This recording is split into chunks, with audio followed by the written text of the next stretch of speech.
Halo,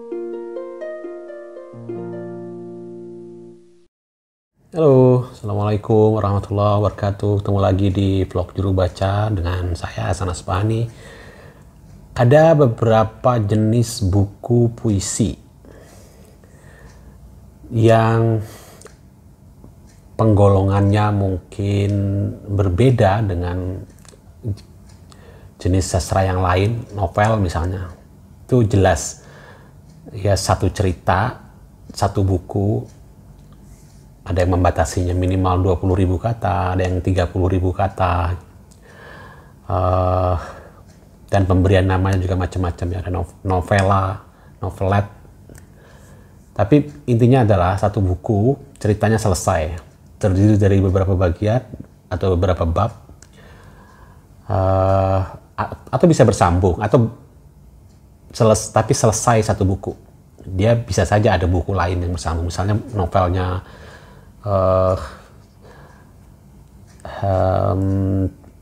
Silence of the Lambs misalnya, itu kan sebenarnya cerita yang satu buku selesai, tapi 4 buku yang Thomas Harris itu, Hannibal Rising, Silence of the Lambs, dan Red Dragon, itu kan bisa disambung menjadi 4 novel yang ceritanya sambung. Tokohnya ya Hannibal itu gitu, pembunuh berantai itu kan. Nah itu novel gitu. Kalau cerpen kan, kalau namanya buku cerpen itu ya sejumlah cerpen yang dikumpulkan. Kumpulan cerpennya Umar Khayyam misalnya gitu. Sri Sumarah dan Bawuk itu kan kumpulan cerpen Umar Khayyam gitu. Atau Bibir dalam Pispot, kumpulan cerpennya Hamzah Rangkuti misalnya gitu. Jadi sejumlah cerpen yang terbit mungkin sebelumnya di media-media yang berbeda, di majalah, koran, kemudian dikumpulkan dalam satu buku, kumpulan cerpen. Nah, kalau puisi itu ada berbagai macam gitu ya. Jadi satu buku kumpulan puisi. Ya, saya misalnya menerbitkan di tahun 2007, buku pertama saya terbit ya adalah puisi-puisi yang terbit di tahun-tahun itulah, tahun sebelumnya. Dari awal-awal saya menulis sampai saya kumpulkan, tidak semuanya saya pilih, itu kumpulan puisi atau himpunan puisi gitu. Atau sebut aja buku puisi gitu, secara longgar gitu kita sebut aja begitu gitu kan.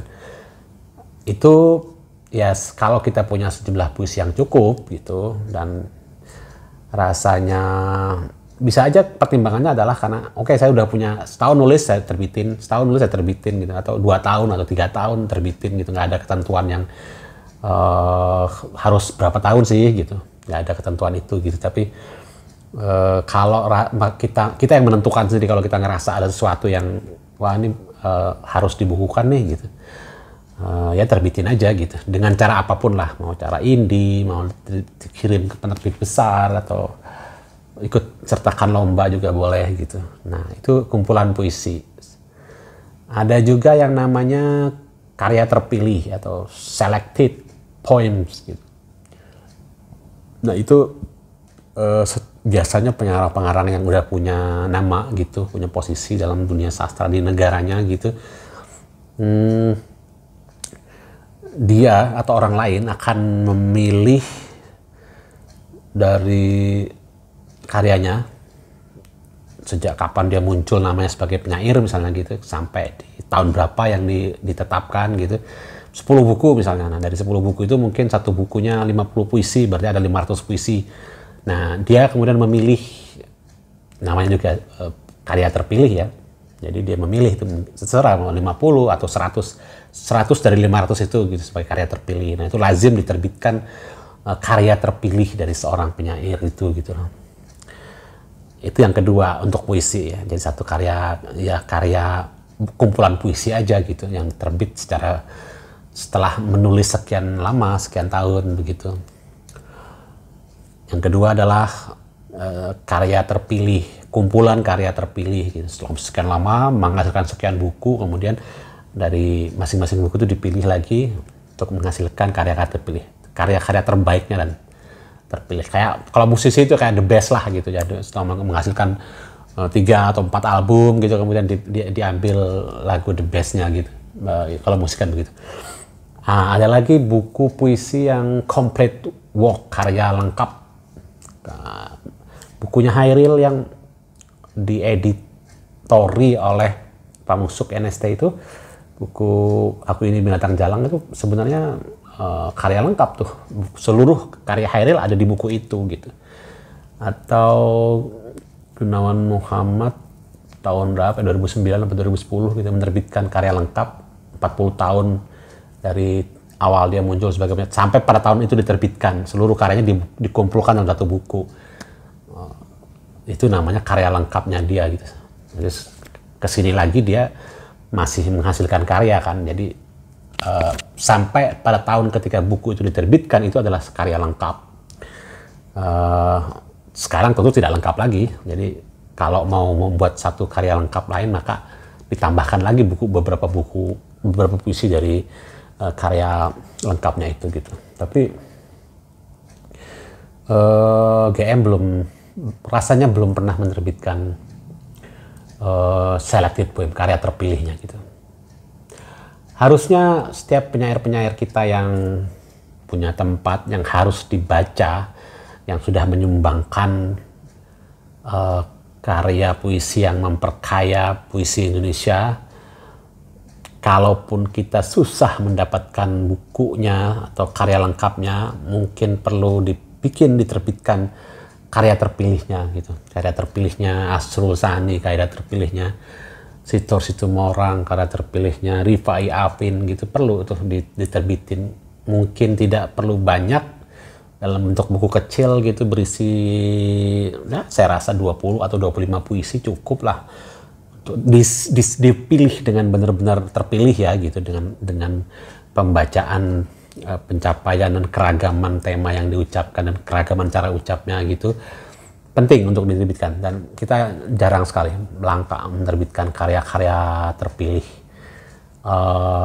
para penyair-penyair kita yang sudah punya nama, yang sudah mendahului, yang sudah dari zaman Pujangga Baru, Balai Pustaka, 45 ke sini terus kita belum punya. Itu karya perorangan ya. Nah, ada lagi kemudian namanya antologi. Antologi itu karya bersama. Sebenarnya istilahnya awal itu adalah kan antologi itu bunga rampai. Antologi itu bunga rampai bahasanya, artinya gitu. Jadi namanya bunga rampai kan bunga yang kita kumpulkan, bukan daun, bukan ranting, atau bukan daun kering yang udah jadi sampah itu gitu, tapi bunganya. Bunga itu apa? Bagian terbaik dari pohon itu gitu. Namanya bunga rampai. Ketika dirangkai menjadi sebuah rangkaian bunga atau untayan bunga atau sekumpulan bunga dari berbagai macam bunga ya. Gitu. Jadilah dia antologi, jadilah bunga rampai gitu. Ya, terjemahan yang paling indah ya bunga rampai lah untuk antologi itu gitu. Jadi, nah biasanya begini konsep awalnya itu antologi syair-syair Romawi atau Yunani 100 tahun gitu. 1000 tahun. Itu antologi gitu, kumpulan dari banyak orang, sekian rentang waktu, dipilih yang terbaik, dipetik bunga-bunganya. Itulah antologi. Sekarang kan nggak tahu ya sejak kapan dia kok jadi bergeser gitu. Ada yang menyebut antologi tunggal ya, Bu. Antologi itu bunga rampai tunggal maksudnya satu bunga dikumpulin ya. Antologi tunggal itu buku puisi aja udah gitu. Nyebutnya gitu ya kan, buku puisi. Nggak perlu lah. Agak salah kaprah menurut saya istilah antologi tunggal itu gitu. Ya antologi itu bunga rampai ya. Antologi tunggal satu bunga dikumpulin jadi satu. Menyalahi kaidah, bertentangan dengan kaidah etimologisnya kata antologi itu gitu.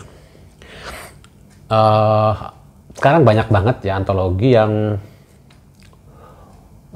bukanlah karya terpilih dari sekian tahun perkembangan sastra gitu. Tonggak itu antologi, Linus Suryadi, terbit tahun Gramedia, ada 4 buku.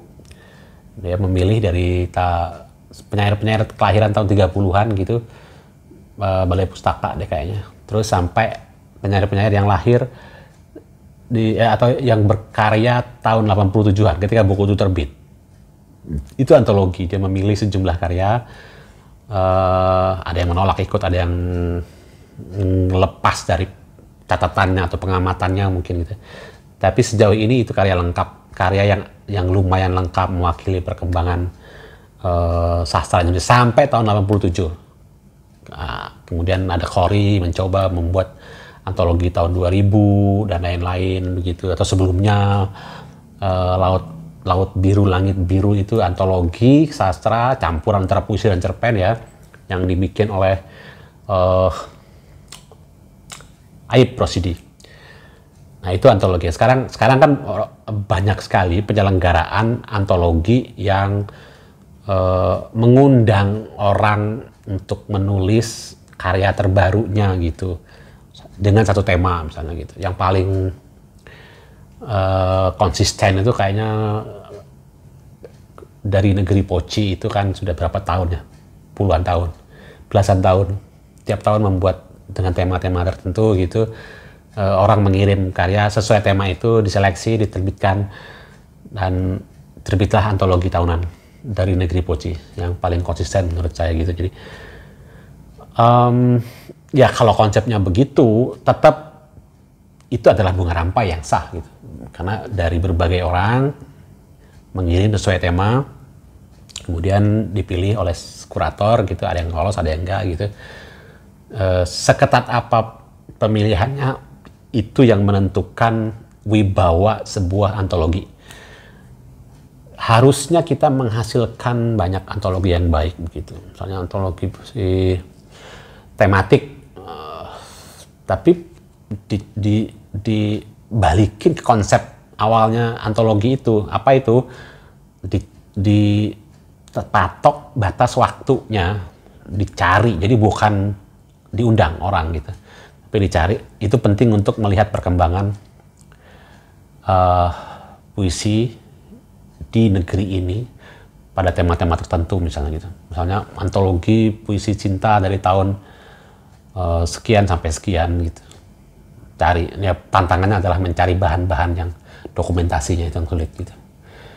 Menurut saya hakikat antologi itu adalah itu gitu. Jadi karya-karya yang bertumbuhan di mana-mana sekian lama itu, kemudian dipilih bunga-bunganya, bagian-bagian terbaiknya untuk dikumpulkan menjadi satu bunga rampai, satu antologi.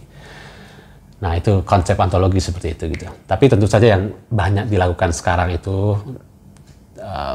masih, menurut saya masih bisa disebut sebagai sebuah antologi karena kumpulan karya banyak orang, tapi menggarap satu tema yang sama atau yang ditentukan, itu masih salah sebagai antologi. Tapi kehilangan kehilangan tadi itu, yang melihat perkembangan satu rentang waktu itu. Konsep awal antologi itu menurut saya seperti itu gitu. Oke, mudah-mudahan obrolan tentang jenis-jenis buku puisi ini bermanfaat. Silahkan tanya di komen. Kalau menarik akan saya jawab di video berikutnya. Jadi sampai ketemu di video berikutnya. Assalamualaikum warahmatullahi wabarakatuh.